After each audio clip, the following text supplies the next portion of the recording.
Maybe you got a job offer in another city, or maybe the market just wasn't right to sell when you needed to move. So you thought, I'll just rent it out. How hard can it be? And then it got real. The tenant called at about 9 p.m. about a leak, and you had to figure out what a 3-day notice actually means. Your friend told you one thing, your neighbor said something different, and you weren't sure who was right. If that sounds familiar, this is the most common thing I see. And the fact that you're doing some research right now says a lot. I'm Candice. I work with landlords all over Orange County, and a big part of who I serve is actually this person, the accidental landlord. Let's talk about your first year.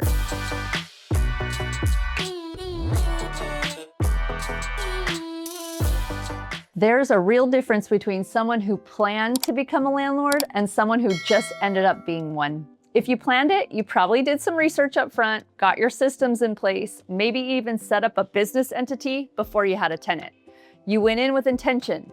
If it happened by circumstance, you were probably focused on your move, your new situation, everything else going on in your life, and the rental was almost an afterthought. If I figure it out as I go, that works fine until the first thing goes wrong and you realize you don't really have a system.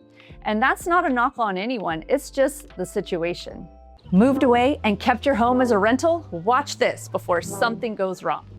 If you're managing from out of the area, even just an hour away, a few things change immediately. You can't swing by when something needs checking. A vendor no-show means you have no one to follow up in person. A maintenance issue at an inconvenient time is more of a disruptive because you can't just pop over.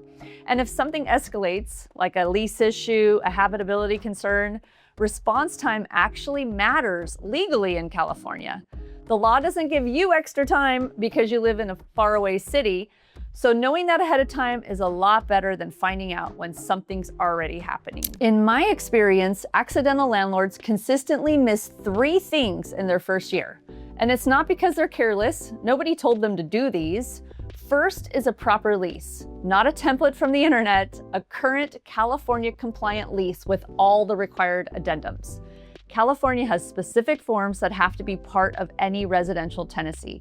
A generic lease can leave you exposed in ways that aren't obvious until something comes up. Second is a move-in inspection.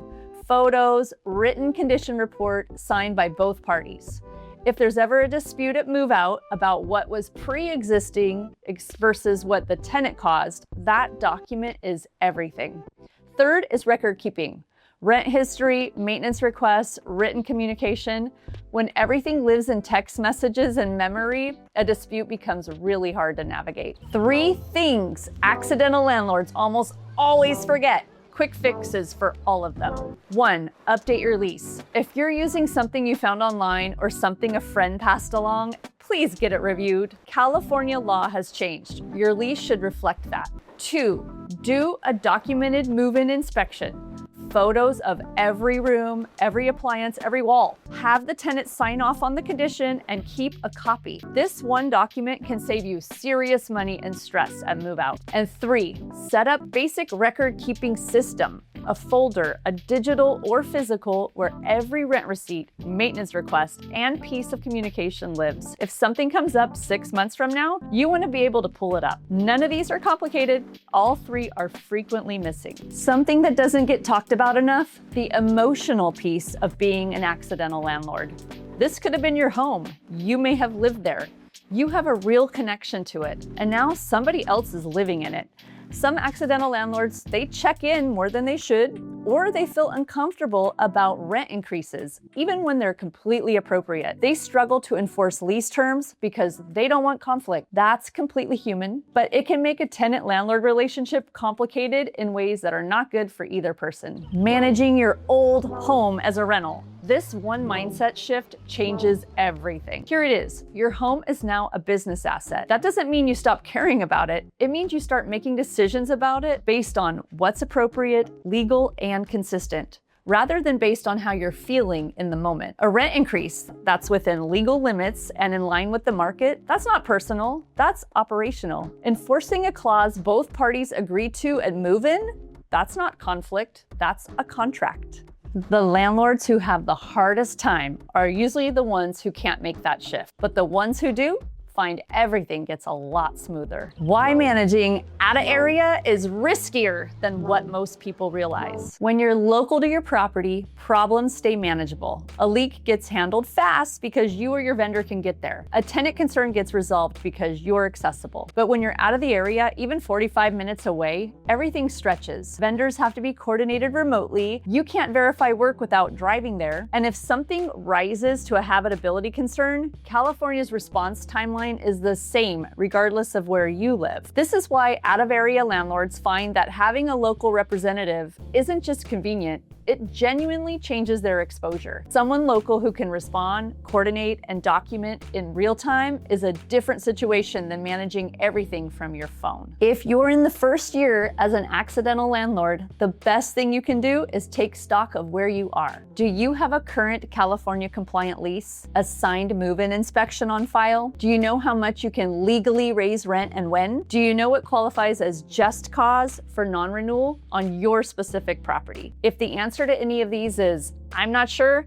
that's your starting point. And it's not because you've done anything wrong. It's just because these are the foundation. One question every accidental landlord should be able to answer, can you? Is your property subject to California's Tenant Protection Act? That answer determines whether you can have rent increase caps, whether you need just cause to end a tenancy, and what your obligations are around non-renewal. Built after 2005 might be exempt. Single family home you own individually and you disclose that to the tenant might be exempt. Condos and multi-unit buildings built before 2005 are often covered. You don't need to memorize every detail.